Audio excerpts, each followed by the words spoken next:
اعوذ باللہ من الشیطان الرجیم، بسم اللہ الرحمن الرحیم۔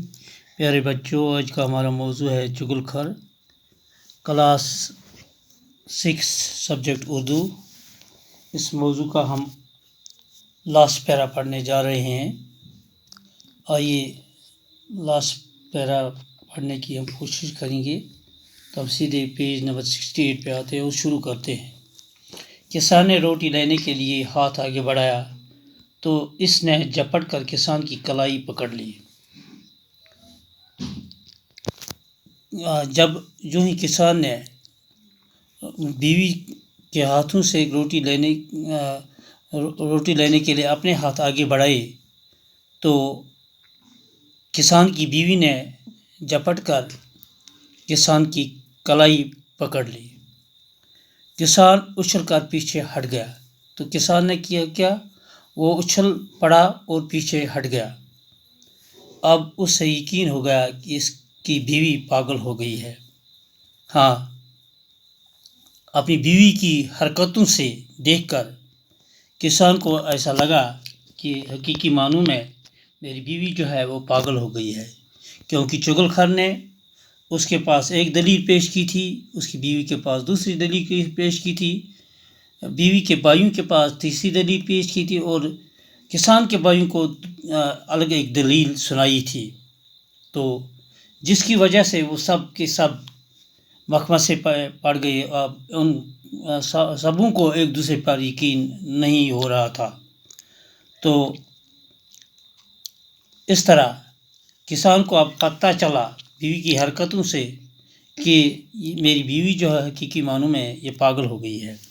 بیوی ایک بار پھر آگے بڑھی اور زبان نکال کر کسان کو چاٹنے کی کوشش کرنے لگی۔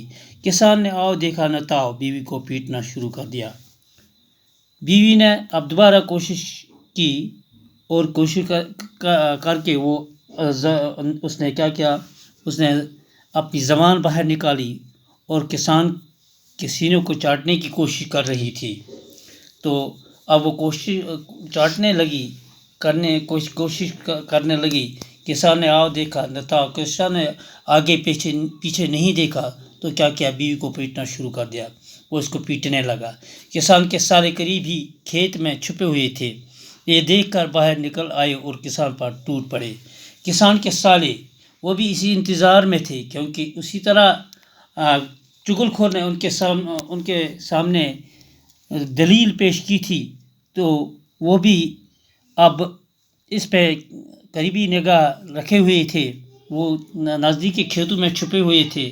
جو انہوں نے دیکھا کہ کسان بیوی کو پیٹنے لگا، کیونکہ کسان کی بیوی جو تھی وہ ان کی بہن تھی، وہ باہر نکل آئے اور کسان پہ انہوں نے حملہ بول دیا۔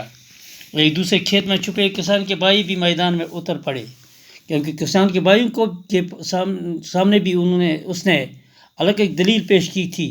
اب وہ بھی اسی کا انتظار کر رہے تھے۔ ہاں، تو جو ہی انہوں نے دیکھا کہ وہ کسان پہ جھپٹ پڑے، ہمارے بھائی پہ جھپٹ پڑے، تو وہ بھی میدان میں اتر آئے۔ تو کیا ہوا، سب نے ایک دوسرے کو اتنا مارا کہ خون میں نہا گئے۔ تو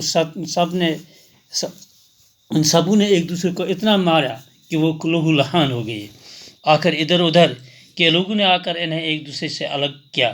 آخر کار جو وہاں لوگ تھے، ادھر ادھر کے لوگ تھے، انہوں نے اس لڑائی کو ختم کرنے کی کوشش کی۔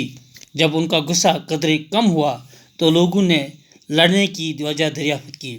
جب یہ لڑائی ختم ہو گئی تو ان کا غصہ جو تھا وہ بھی ختم ہو گیا۔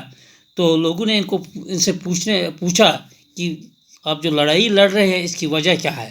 سب نے اپنی اپنی بات بتائی، سبوں نے اپنی اپنی کہانی پیش کی۔ معلوم ہوا کہ یہ سب چغل خور کی کارستانی ہے۔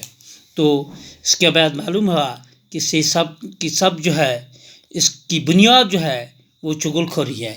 وہ سب اس کی تلاش میں نکلے، لیکن اس وقت تک چغل خور وہ گاؤں چھوڑ کر کہیں دور جا چکا تھا۔ اب وہ سبھی کے سبھی، کسان بھی، اس کی بیوی بھی، اس کے سالے بھی، اس کے بھائی بھی اس چغل خور کو ڈھونڈنے لگے، لیکن وہ اس گاؤں کو چھوڑ چکا تھا۔ سچ کہا ہے کہ کسی نے کہ چغل خوری ایک نہایت برا کام ہے۔ داناؤں کا قول ہے اور کسی دانا نے یہ کہا ہے کہ چغل خوری جو ہے یہ بہت برا کام ہے۔ چغل خور کو اللہ سخت سزا دیتا ہے اور قیامت کے روز وہ ذلیل و رسوا ہوگا۔ چغل خور جو ہے اللہ کی طرف سے بھی اس کو زبردست ڈانٹ ڈپٹ ہے، اس کے لیے اللہ نے بھی زبردست سزا رکھی ہے، اور قیامت کے روز محشر کے دن وہ چغل خور جو چغلی کھاتا ہے وہ ذلیل و رسوا ہوگا۔ تو آج کا ہمارا موضوع اختتام پذیر ہوتا ہے۔ دیجیے اجازت، شکریہ۔